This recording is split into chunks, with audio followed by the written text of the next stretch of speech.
ketangis. Ketawa dalam tangis. Kayak kita harus bikin program ketangis bersama Dave dan Joko. Deko.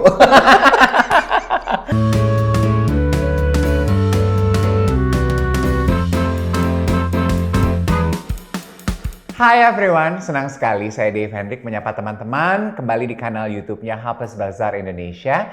Brunch with Dave kali ini kayaknya kita 2 minggu berturut-turut ya ngobrol sama sineas Indonesia. Kali ini Bazaar punya sahabat baik Joko Anwar yang selalu mengiyakan setiap kali ajakannya Hafiz Bazaar. So thank you. Diajak apa aja kalau Hafiz Bazaar aku ayo. Asik, diajak makan enak, hayu dong. Apalagi itu. Aduh, hari ini kita mau brunch bersama Joko Anwar di Puja Kenduri. Ini salah satu restoran favorit aku di pojokan kota Jakarta. Oh iya, enak banget ya katanya makan. Aduh banget, dan makanan yang dipilih hari ini tuh juara-juaranya mereka, primadonanya. Nanti akan kita kenalin satu-satu. Puja tuh artinya syukur, kenduri itu makan. Emang makan itu adalah hal yang perlu kita syukuri bersama-sama. Banget. Iya kan? Apalagi kalau bergizi. Iya.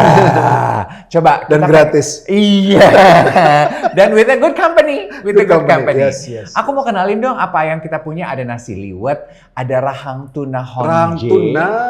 This is Rahang tuna honje. Honje. Kamu nggak punya pantangan toh? Aku nggak ada pantangan. Taruh di sini. Kayaknya ini kalau ada yang pantang makan rugi ya? kayak rugi banget. Rugi. Ada ribs rembiga. Ini adalah ribs tapi rembiga sausnya rupanya saus NTT atau dari mana sih? Indonesia Timur ya tadi ya rembiga ini. Ribs rembiga. Yes, dan juga Brennebone. Lihat Brennebone-nya segede paha. Brennebone-nya sebesar kebon. Dan ada bebek asap Trunojoyo. Sama yang paling aku suka di sini adalah palapa Nah ini lucu kelor banget nih. mesanten. Ini lucu banget sih. Jadi kelapa dan dibakar. Yes. Wow, yes. Luar biasa. Oke, let's dig in. Aku akan mulai dari sini. Aku akan ambilin buat kamu supaya kamu icip. Yes, please. Ya. Dan kita akan mulai menikmati hidangan ini. Oke. Aku tadi ngelihat kayak gitu ya, kayaknya enak banget. Aku tanya, cuman satu. Dave langsung, you don't want to share with me? Itu tapi banyak loh. bisa jadi Potong ya bes. setelah kamu nikmati ini akan dimengerti kalau kamu tidak mau sharing sama aku. It's so good. Daging kelapa muda dengan air kelapa dimasak. Pertama kali aku makan ini aku agak... Ini airnya air kelapa ya Dave ya? Iya, agak ragu-ragu. Aku pikir kayak apa sih rasanya? Aku dari Air sisi kelapa. sebelah sana. Air kelapa, terus ada daging kelapanya. Ada daun-daunnya apa aja nih? Moringa. Moringa. Moringa kan superfood ya dari Indonesia. Iya, aku moringa itu daun kelor ya? Iya. Ya, karena aku makan serbuk moringa. Karena katanya itu bermanfaat. Yes. Superfood. Superfood. Oh, kamu berarti masih ini ya, masih lebih rajin ya dari bubuk ya? Dari Kalau aku bubuk, udah dari kapsul. Males, aku kira langsung dari daunnya gitu. Aduh, ini dia daunnya. Dunia Tuh. Texas. Dan daun moringa katanya kan juga bisa mengusir roh-roh Tak diinginkan. Ember? Kalau kita punya roh sendiri yang tidak kita inginkan, kita mati dong, rohnya pergi. Iya, cobain dong. Sambil Cobain aku ya. ambilin nasi buat kamu. Thank you so much. Aku coba ya. Yes, please. Ini adalah nasi liwet. Kamu makan bawang goreng kan? Makan dong, aku Aduh. bukan vampir. The smell is so good. Enak banget sih, Dave. Enak kan? Wah, gila ini, Dave. Nice ya. Eksplosif ya rasanya ya. Ini jangan abis ini di kolom komentar pada rese ya. Tumben kalau tamunya Joko Anwar pakai diambil-ambilin. Nggak juga begitu, kebetulan aja sayang. Karena cuma satu, coba kalau tamunya 5. Bener. Gak makan-makan dia. Bener. Oke. Dave ini enak banget loh. Enak ya? Enak banget. Kan? Kombinasinya itu kayak manisnya itu kan dari ininya, dari air kelapanya ya. Enak banget ya. Ya. Kayak lodeh tapi lebih beda gitu. Kayak lodeh tapi beda. Yang aku ambil scoop. Oh my Enak God. banget Sebenarnya tujuan kita menghadirkan Joko Anwar kali ini menyapa pemirsa setia Brunch with Dave adalah karena di awal tahun 2026 Joko hadir dengan karya terbarunya yang berhasil mendapatkan sambutan luar biasa di apa itu namanya? Berlin Berlin International Film Festival atau disebut Berlinale. Berlinale, tanggal 13 sampai 22 Februari lalu. Ya kan? Cerita sedikit dong, sambutannya seperti apa? Berbicara soal kefrustrasian sebagai citizen gitu di sini.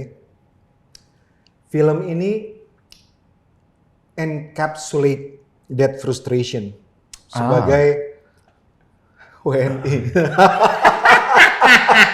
Don't hold back. Karena Ghost in the Shell ini film yang aku bikin untuk jadi kayak metafor kehidupan di Indonesia gitu. Ghost in the Shell, ada penjara, settingnya penjara. Kita bangun penjara, kita syuting di setting ini. Dan ini untuk kita bikin sebagai metafor Indonesia gitu. Kalau kita ngomongin penjara, penjara itu kan adalah miniatur dari society kan. Ada penguasanya yaitu pejabat lapas, ada kalapas dan pegawai-pegawainya. Ada polisinya yaitu Polsuspas, polisi khusus pengamanan lapas. Dan ada napi-napinya yaitu warga negaranya gitu. Kita nih Jack, rakyat.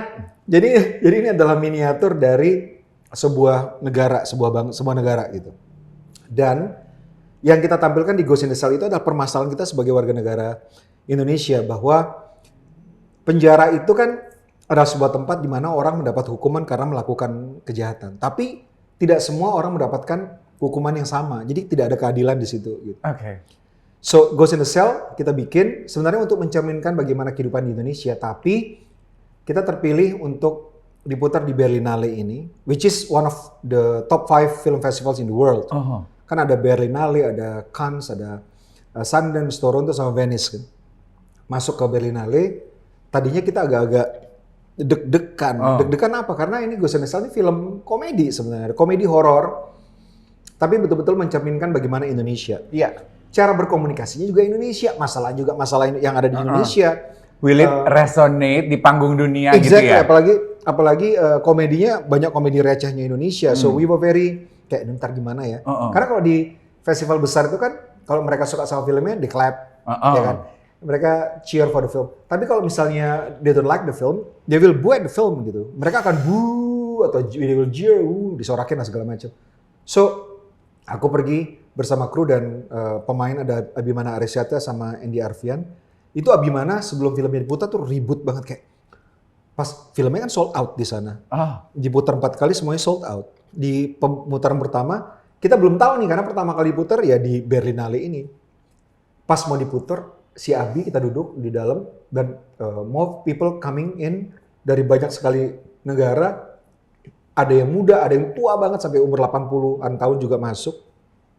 Jadi Abi kayak, ntar gimana nih Jok? Banyak kan random banget. Jadi very worried nanti bagaimana penerimaan filmnya gitu. Jadi aku bilang, udah lebih kalau misalnya disorakin ya udah terima aja. Karena kita nonton film-film sebelumnya ada beberapa yang gitu kan. Kita jadi deg-degan gitu. Ini film Indonesia. Kena mental sih kalau gue udah pasti. Tapi ternyata ketika filmnya diputer, mereka bukan cuman laugh at the right times dan ketakutan di momen yang exactly menakutkan. Tapi they cheer for the film, they clap, betul-betul kayak mereka paham bahwa walaupun mungkin negara mereka tidak sebegitu korupnya, tapi mereka sadar bahwa di belahan dunia lain some people are fighting for justice gitu. Dan film ini adalah film yang memang kita buat untuk hiburan sebenarnya. Orang nonton bisa terhibur, tapi ketika mereka pulang mereka bisa berpikir lagi bahwa itu sebenarnya kita dalam penjara gitu. So it was very resonating to people around the world. Dan filmnya tayang hari itu, di hari pertama. Besoknya kan filmnya kan ditawarkan di pasar film ya. Di Berlinale juga ada pasar film di mana distributor dari seluruh dunia bisa membeli film dan mereka bisa putar di negara mereka. Itu kebeli di semua negara di seluruh dunia. Jadi film kita sebelum tayang di Indonesia 16 April sudah diakuisisi oleh hampir seluruh teritori di dunia. Untuk tayang secara teatrikal, ditayangkan di bioskop di dunia, termasuk di Amerika Serikat. Oh wow. So we're very happy. Oh wow, quite an achievement di awal tahun dong berarti. Ini film kita yang paling kompleks sih so far. Really? Yeah. How does that make you feel? Sebagai sutradara. Sebagai sutradara tentunya happy ya. Sedih karena ketika kita nonton filmnya, bahkan sekarang kalau kita nonton lagi sama para pemain dan kru, kita ketawa, terus kayak nangis sih, kok kita ngetawain diri kita ya gitu. Kita nonton, kasian banget nih ini orang-orang, itu kan kita ya sedih gitu. Jadi kayak ketawa tapi nangis gitu. Ketangis. Ketawa dalam tangis. Oke, kita harus bikin program Ketangis bersama Dave dan Joko. Deko.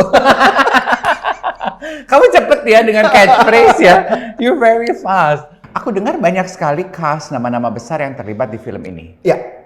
Hebat loh, banyak yang bilang hebat loh, kok dia bisa ngumpulin nama-nama gede ini. Ya, jadi ada Abimana Arya Satya, Danang Suryanegoro, Lukman Sardi, Yoga Pratama, Mike Lukok, Morgan Oy, Bron Palarai, Tora Sudiro, Aming, Aduh, I'm so Rio glad he's back in the Dewanto, Faiz industry. Fisal, Almanzo Konoralma, Arswendi Bening Suara, Andy Arfian, dan banyak lagi. Jadi memang kumpul semua sih para pemain dari 3 generasi. Cowok-cowok dari 3 generasi. Kenapa laki-laki semua? Karena memang ini Di penjara. khusus laki-laki gitu. Oke. Dan penjara juga nggak ada yang nyampur kan ya? Penjara nggak ada yang nyampur ya? Iya kan? Penjara nyampur, Ya, oke. Gimana dinamika di tempat syuting mengendalikan testosteron dan ego dari segini banyak bintang, ya kan? Karena sidebar information, pada saat Bazar melakukan pemotretan movie issues bersama Abimana, Abimana bilang kepada tim Bazar, waduh itu sih di tempat syuting testosteronnya repot banget katanya, semua egonya, perang ego dia bilang. Sebelum filmnya kita produksi, pertama kali aku ketemu sama Abi dan aku propose to him untuk bisa involve in this project. Dia bilang gini, tapi Jok, bisa nggak ya kita memanage ego? Karena ini semua bintang-bintang besar semua, laki-laki semua gitu ya. It's going to be testosterone fueled gitu, which is true. Saat aku jawab sama Abi, we will, karena we are doing this bukan sekedar untuk mencari uang dengan membuat film komersial, tapi juga we are trying to mensuarakan keresahan kita. Dan ketika projectnya dimulai, kita duduk bareng, aku jelaskan why we making this film. Ketika syuting itu akhirnya bukan cuman aman, bukan cuman tenang, tapi we build a new family gitu. Jadi everybody become very close to each other dan mereka totally cannot be separated throughout the film making gitu proses. Dan setelah filmnya selesai, aku ketemu Abimana lagi, tentunya dari Abimana ya we did it ya, kayak betul-betul kita syuting itu 1 hari cuma 6 jam loh, 5-6 jam. Jadi kita bisa mulai syuting jam 7 pagi, sebelum jam makan siang, sebelum sholat zuhur kita udah selesai. Dan hampir setiap hari itu kita setelah syuting film, kita pergi keluar dan nonton 2 film di bioskop dan ngopi. Jadi betul-betul kayak semuanya sangat lancar, syutingnya one take semua.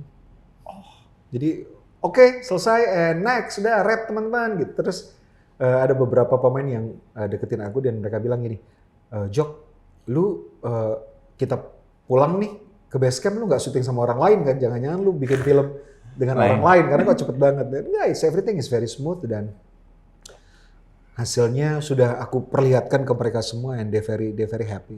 They seem very satisfied dan it's very important kita membuat sesuatu dan orang bangga dengan hasilnya. I think itu juga sangat penting banget karena kalau kita bikin film kita cuma mikirin filmnya laku apa enggak. Probably filmnya laku tapi kru dan pemain yang mengerjakan film itu did not come out feeling that they inspired gitu. There's nothing worse than doing something, especially making film yang filmmaking itu kan susah banget ya, ribet dan takes too much money, too much time, energy dan segala macam. If people came out of the project not feeling more inspired, either sebagai kru, sebagai pemain atau sebagai manusia, I think that's the worst part, the worst thing gitu. Jadi alhamdulillah kita bikin film ini dan setelah filmnya selesai, we are very proud of it dan we become even closer to one another. That's very important karena tidak ada yang lebih penting dari memanusiakan manusia. Every time we do anything, seharusnya yang kita kerjakan, orang yang kita ajak berkolaborasi, termasuk kita harus lebih merasa inspired dan merasa ada asupan, either asupan energi atau asupan spiritual yang kita dapatkan dari making things gitu loh. Kayak misalnya you are doing this project kan, from talking to host probably you gain something, either new insight atau new perspective gitu kan, dan every time you finish an episode kan there's something ada cerita yang aku bawa learning process, dan bikin film juga buat aku seperti itu, ada journey yang seharusnya bisa lebih mendewasakan, membuat kita lebih, mungkin nggak mendewasakan karena I don't know how we can be more mature in this kind of tapi ya lebih lebih inspired aja gitu deh. Is it true that it took you 6 years to finally make this movie? It took me 6 years. Yeah, this movie was announced in 2018. Jadi kan ngomongin soal sistem, termasuk ada poin-poin yang ketika aku tulis, aku merasa bahwa at the time ada tanda-tanda bahwa Indonesia deforestasinya luar biasa mengerikan banget. Dan aku merasa bahwa bakal ada disaster nih. Dan setelah kita ini menyedihkan banget karena kita selesai syuting tuh bulan Juli, dan later di last year itu kita punya musibah di Aceh dan Sumatera karena deforestasi, dan itu yang sangat sedih banget sih. Siapa aktor in total, jadi berapa banyak aktor yang tadi terlibat? Kalau aktor ini kan ensemble cast, jadi dalam keseluruhan itu ada ensemble, artinya mereka semuanya important tuh sekitar 25 orang. Oke, 25. Tapi in total kita punya 108 aktor. Oh, oke. Gitu. Nggak termasuk extras ya. Iya, dari ensemble. Siapa yang on set paling memberikan kejutan eksplorasi karakter? Kalau aku bilang mereka semua, kamu pasti nggak percaya. Masa? Karena apa? Karena gini, Dev. Even kita kan nggak ada pemain utama, nggak ada extras ya. Jadi aku tidak memperlakukan extras itu sebagai extras. Jadi cara aku ngebrief adalah aku kumpulin semuanya. Misalnya ketika adegan di sel penjara yang isinya itu 80 orang napi ya. Itu aku nggak cuma ngebrief pemain intinya aja, tapi semuanya aku ajak keluar, kumpul semua. Ayo kita sama-sama pegangan tangan, kita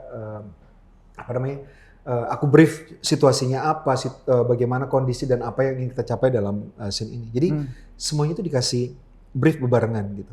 Nggak ada ekstras dipisahin, nggak, semuanya sama. Dan kenapa aku bilang semuanya memberikan surprise, bahkan ekstrasnya aja pun yang nggak kita anggap ekstras itu, they gave 100%. Great performances loh. Oh ya? Nanti kalau kamu nonton filmnya, even nggak ada kerasa yang mereka di sana bengong-bengong, mereka nggak tahu apa. Coba lihat trailernya deh. Itu kan orangnya banyak banget, dan pemain intinya ada, tapi mostly diperankan oleh peran-peran yang kecil-kecil yang di luar mungkin dianggap ekstras, tapi they give 100%. Dari ekspresi mereka tuh, Dave, kayak mereka seasoned actors gitu, bahkan ekstrasnya sekalipun. Dari situ kan we heard this a lot ya, there is no small roles, there are only small actors. There are no small roles. Yeah. Exactly, that's true. Dan seperti yang aku bilang tadi, aku merasa kalau misalnya ada pembagian perbedaan antara pemain inti, aktor terkenal dengan ekstras, I don't think itu memanusiakan manusia, gitu. Dan ketika itu disatukan, semuanya sama, insya Allah ketika mereka selesai mengerjakan proyeknya, seperti yang aku bilang, everybody will gain something, a new perspective, new insight, atau new inspiration, gitu. Who doesn't want to be treated as human? Yeah, all of us want to be treated as human, and sometimes being treated as human, that's enough to give us inspiration and hope, ya kan? Kadang-kadang kita sebagai manusia, apalagi orang-orang yang berbeda mungkin dari mayoritas orang-orang yang hidup dalam suatu society, kadang-kadang tidak diperlakukan sebagai manusia. Dan it's really bukan cuma demeaning, tapi juga membuat kita lose hope gitu, bikin kita semangat hidup berkurang dan sebagainya. Makanya aku bilang sometimes being treated as human, memanusiakan manusia, itu sama kayak meningkatkan derajat orang lain gitu. So itu yang penting banget sih. Ya, dan by doing that kita juga actually meningkatkan derajat kehidupan kita sebagai manusia kan. Betul. We are doing what we are made to do. Exactly. Iya kan? Apa sih sebetulnya tujuan kita ini kan cuma buat saling menghargai satu sama lain, ya nggak sih? Dan kita kan diciptakan hidup di tengah-tengah banyak orang ya. Yes. Enggak, misalnya semesta ini besar banget, Dev. Enggak satu orang untuk satu planet gitu kan? Iya. Not even satu orang bersatu pulau gitu kan. Everybody naturally kan memang hidup berdampingan dengan orang lain. Iya. Gitu. Aku dengar itu kemarin di podcastnya Diary of a CEO gitu, yang dibahas pemuka agama gitu, yang dibahas memang from the very get go manusia itu dibikin untuk tumbuh dalam komunitas gitu. Makanya kalau dibilang, tapi aku bisa kok single bertahun-tahun, tapi lu tetap punya orang lain di dalam kehidupan lu kan. Kan lu nggak terus itu berbeda. Di hutan sendirian gitu, you know. Ya kalau single ya beda lagi itu kan iya, pilihan. Tapi gitu. tetap aja lu ada tinggal di RT, di RW gitu, berkomunikasi. Yeah. How long have you been doing this? Making films? Yes. 2003, so 23 years. Tapi film pertama aku 2005, so 21 years. Tapi ya film pertama yang aku tulis arisan sama Tetehnya di Nata ya. I was there. Yeah. Waktu kita masih muda-muda ya. Aku masih kerja di Radio Indika waktu itu. Iya, kita masih muda. Sekarang kita masih muda sebenarnya. Betul. Apa yang paling Joko rasakan berbeda dari Joko yang sekarang compared to 20 years ago? Yang berbeda? Lebih punya duit lah. Rese ya? Gak banyak, tapi ya berbeda lah dari itu. Di saat momen-momen gue pikir gini, oke siap-siap nih akan dalam nih kayaknya ya. Akan dalam. Oke, offside. We'll be back. Kita mau makan dulu. Sekarang kita lagi mencicipi Brennebone-nya. Ribs Brennebone-nya udah dipotong-potong, udah diiris-iris. Jadi kalau pesan ini di sini bisa minta diirisin sehingga bisa dinikmati. Itu dia. Enak banget. Ini kayak medokness-nya itu pas banget gitu, nggak lebih nggak kurang. Dan very light and airy ya. It's very soft on your tongue, soft on your digestive system gitu, kayak ngalir ke bawah dengan cepat dan meninggalkan rasa yang enak banget. You can be a foodie. You describe it very. Dan kombinasinya juga menurut aku saling melengkapi, complementary to each other gitu, memperkaya rasanya. I think it's very good ya. Astaga, gila. Kalau sutradara yang menjelaskan ya, sama penulis naskah, jangan main-main loh. Pengen tahu dong. People say Joko Anwar itu punya signature dalam membuat film. Pengen tahu langsung dari orangnya. Menurut Joko Anwar sendiri, apa sih signature dirimu dalam membuat film? That's very interesting question, Dave. The thing is, aku nggak pernah mencoba untuk punya signature. I never tried to be different. Kalau aku bikin film, in fact aku merasa bahwa ini akan menjadi sesuatu yang common gitu, yang I think it's going to be mainstream, very accessible. Everybody will be able to, watch it because it's very close and they can identify with the characters, with the world. Tapi kadang-kadang orang bilang it's very different, it's very unique. Sometimes people it's a strange film gitu. Tapi buat aku sendiri, I wasn't trying to be that gitu. I never tried to be different. I just do it from the heart aja, dan itu yang mungkin karena betul-betul aku membuatnya gini loh. Aku selalu mengibaratkan making films atau apapun itu ya. Misalnya nulis novel, bikin lagu dan sebagainya. Orang yang berkarya, mengeluarkan karya kan the way we communicate with others ya kan. Kayak misalnya aku bikin film kan, I want to speak to my audience about certain things gitu. Yeah. Aku selalu mengibarkannya kayak ngobrol personal seperti ini, Dave. Cuman aku berkomunikasinya lewat bikin film. Okay. Kayak kita sekarang, kamu ngomong sama aku ngomong sama kamu. Kan we not trying to be anything. Yeah. We not trying to be different kan. We don't try to move our hands in a certain way. Signature-nya harus begini nih. Enggak kan? Ya memang kita kayak gini aja. So that's why I think ada some kind of signature. Orang tahu kalau misalnya aku bikin film, orang nonton filmnya, they say that, oh, it's very Joko Anwar gitu. Because I'm not trying to be anything, I'm not trying to be different. I'm just trying to make it the way I know how to make it gitu. Jadi nggak mencoba untuk jadi unique or edgy. Sama kayak sekarang kan. Kan kita nggak mencoba untuk, we're not trying to be someone else, just trying to be honest gitu. Itu sih. Do you listen to your reviews, or listen, read, or pay attention to reviews and critics? I pay attention to reviews, especially good criticism yang bisa mengupas apapun the good part and the bad part of the films. I think it's very important for us to listen to orang yang sudah meluangkan waktu untuk mengupas film kita.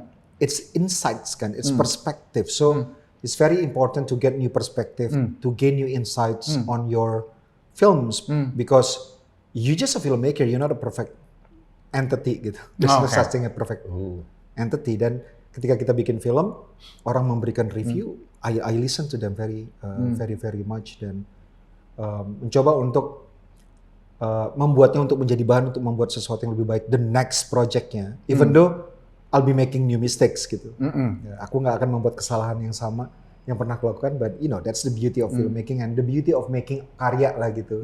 Because we keep making mistakes and I think mistakes are poetic gitu. But I don't listen to noises. Okay. It's different gitu. Okay, Noises itu adalah ketika orang memberikan judgment terhadap film kita, that's it, and kita tidak bisa mengolahnya menjadi sesuatu yang useful. Misalnya film lu jelek, ya udah dia udah come to a conclusion that my film is bad. Ya udah nggak bisa diapa-apain. Apa bad apa gitu. Dan kalau misalnya ketemu sama orang, misalnya ada forum gitu kan, ada orang angkat tangan, Bang Joko, sorry ya, menurut aku film kamu tuh nggak bagus dan nggak enak untuk diikuti, jelek lah intinya. Gitu. I will say thank you so much ya. Gitu. You're not going to say anything about it. No, you've already made your mind about the film gitu. Mau ngomong apa lagi kan? You've made your mind, udah nggak bisa diapa-apain lagi. Tapi kalau misalnya mereka bertanya, Bang Joko, di scene ini, kenapa kamu membuatnya seperti itu? Karena dengan membuatnya seperti itu, membuat karakternya jadi terlihat bla bla bla. Gitu. Bisa memberikan penjelasan dan akan terjadi diskusi. Gitu. Which is good. It will open up my mind, it will open up other people's mind, it will made up their mind also. So it's good. Tapi kalau misalnya orang sudah come to conclusion that film lo seperti ini, ya udah that's it, mau diapain lagi gitu. There's no room for gaining new perspective on things.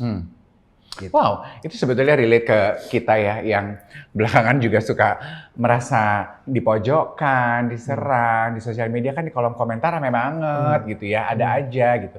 Ternyata kita bisa melakukan apa yang Joko Anwar lakukan. Kalau that person already made his mind about you, ya udah. Ngapain di debat? Gitu. Ngapain lo terjebak dalam debat kusir gitu? Orang dia udah made up my mind. Gitu. Udah dead end sampai di situ aja. Betul. Just clap for him. Thank you. Dan those people who have made up their minds, gitu, internet tuh nggak ada gunanya. Karena apa? Karena internet kan supposed to open up perspektif kan. Yeah. Kita terekspos dengan segala macam informasi dibandingkan dengan pre-internet era gitu. Dimana kita mencari informasi aja susah.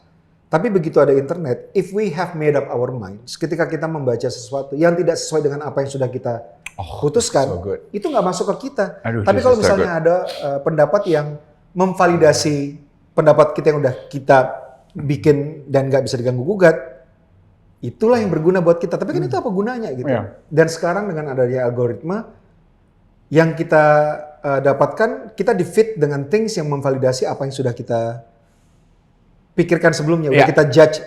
This is it. Pikiran gua nggak akan berubah ketika kita baca algoritma. Bener kan gua, lama-lama jadi batu. Bener kan gua. Tenggelam. Gak bisa apa-apain lagi.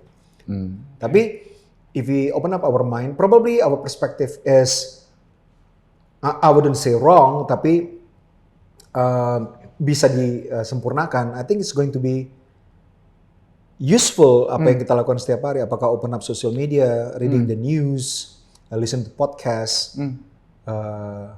something like this gitu. So it's very important. So I'm trying not to have my mind set up on anything because I'm open to new perspective and I'm willing to learn gitu. That's how I am in making film and that's how I am in life. Gitu. That makes sense. Open to new perspective. Open to new perspective. And I think perspective is very essential to make us human gitu. Karena we are capable of learning and menerima new perspective even every day. Okay. So the idioms you cannot teach a new trick to old dogs does not apply to you. We not all dogs. Eat that, such a punchline, yeah. The internet is not a place for close-minded person. You will not gain anything but validate what you have decided on. Betul. And it wouldn't do anything to you. Okay. Dessert and talk about something sweet, shall we? Yes, let's do it.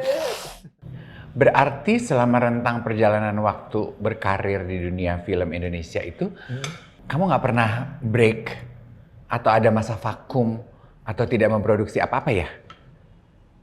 Well, aku di Indonesia, di film Indonesia udah 21 tahun ya. Tapi film aku tuh masih 12 deh. Jadi aku bikin film itu paling banyak setahun sekali atau biasanya 1 dalam 2 tahun.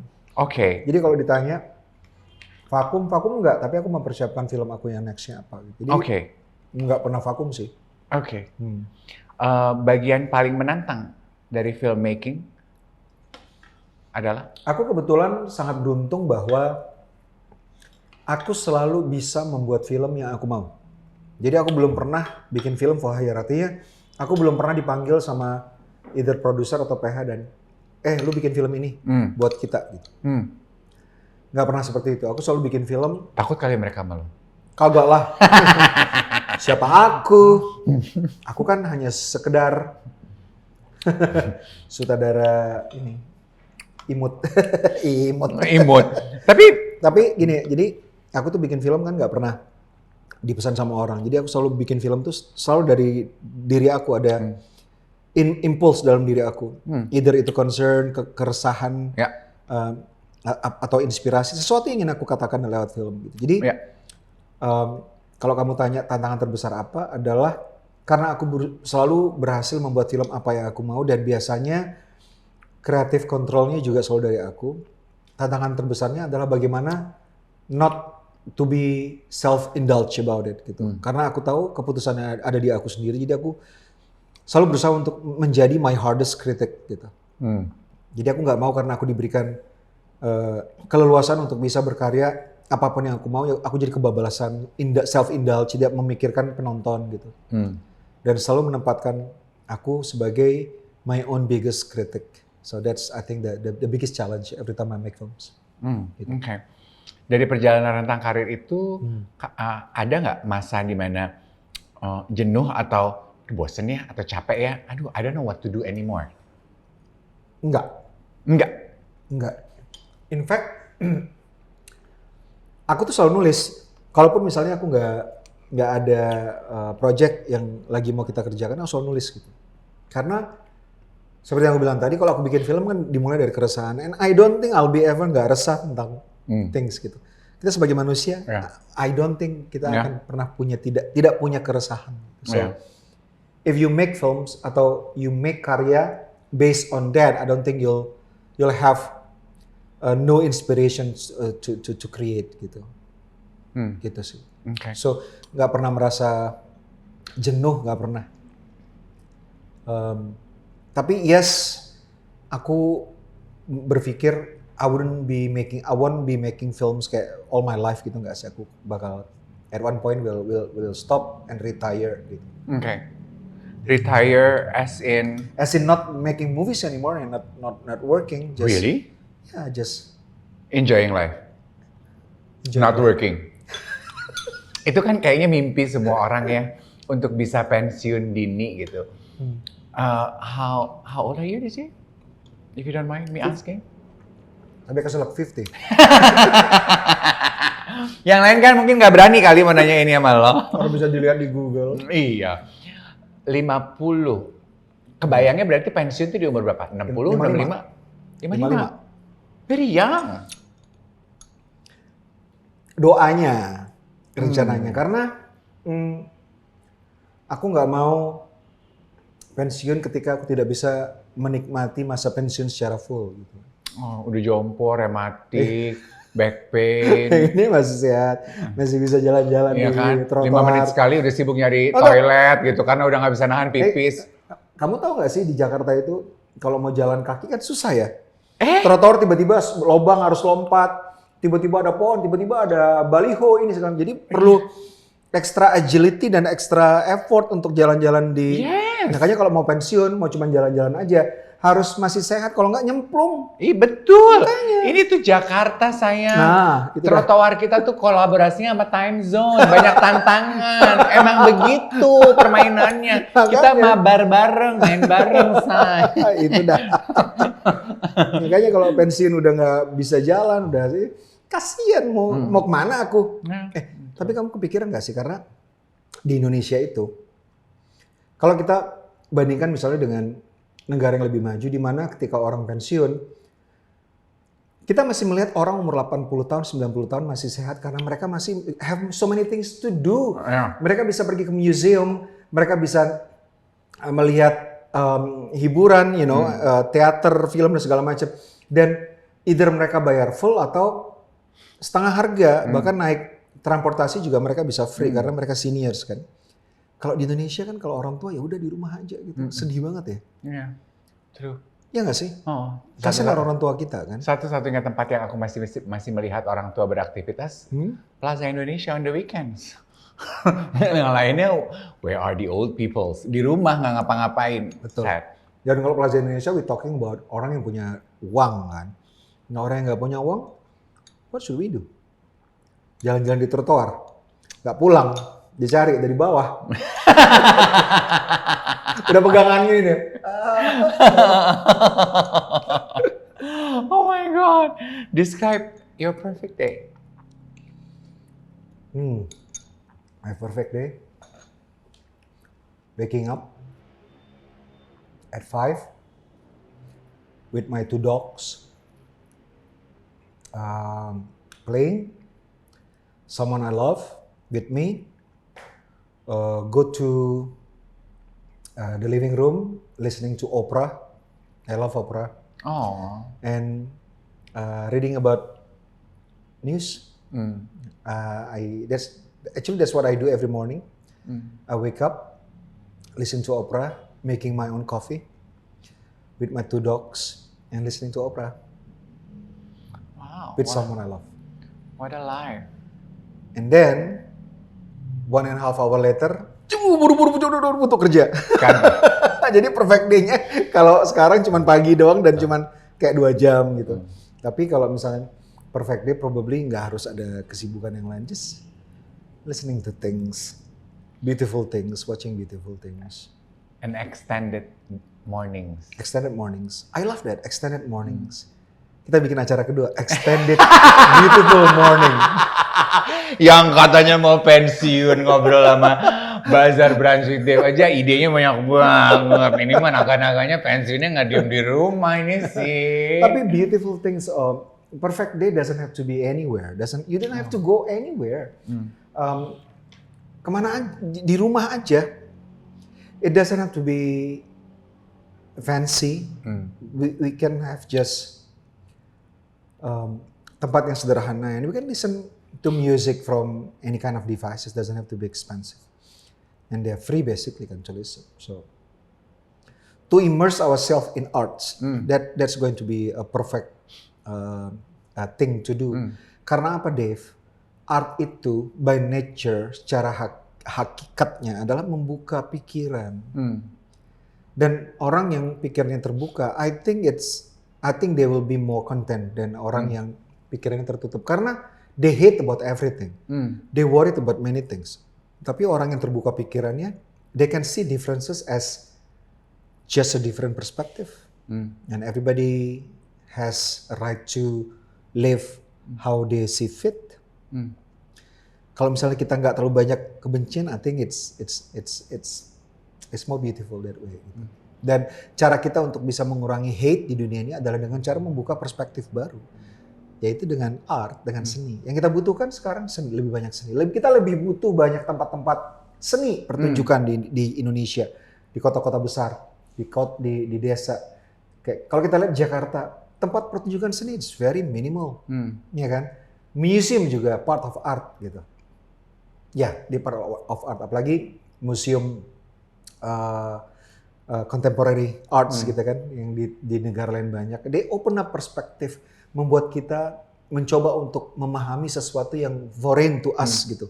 Itu kan membuat kita lebih kayak, kalau ada perbedaan kita chill, they just perbedaan. They're not something yang berbahaya buat kita. Kan banyak orang merasa dia berbeda dari kita, dia berbahaya bagi kita, cara hidup kita. Lalu punya cara hidup sendiri yang lu anggap sudah sangat kuat dan firm. Why are you worried that cara hidup orang lain yang berbeda membuat cara kehidupan lu hancur ya karena ada perbedaan cara hidup gitu. Ya nggak sih? Terus. So the beautiful thing about our dessert is art. Kan the way it's line up everything, it's art. It's art. Yes. Ini kan warna-warna segala macam, it's art. Ya nggak sih? Dan ini adalah undangan untuk menikmati seni sehingga kita bisa memiliki perspektif hidup yang berbeda. Tanggal 16 April di bioskop untuk menyaksikan karya paling baru dari Joko Anwar, Ghost in the Cell. Ghost in the Cell, yang menuai, kata Joko sendiri, pujian dan prestasi paling tinggi. Our most accomplished film so far ya. Be sure you and your friends and your family are there to witness the celebration. Thank you so much for sharing more than just stories. Thank you so much for sharing and for the food, everything, dan thank you so much. Terima kasih banyak untuk Puja Bumi Kenduri. We'll be back for some more food. Bye everybody.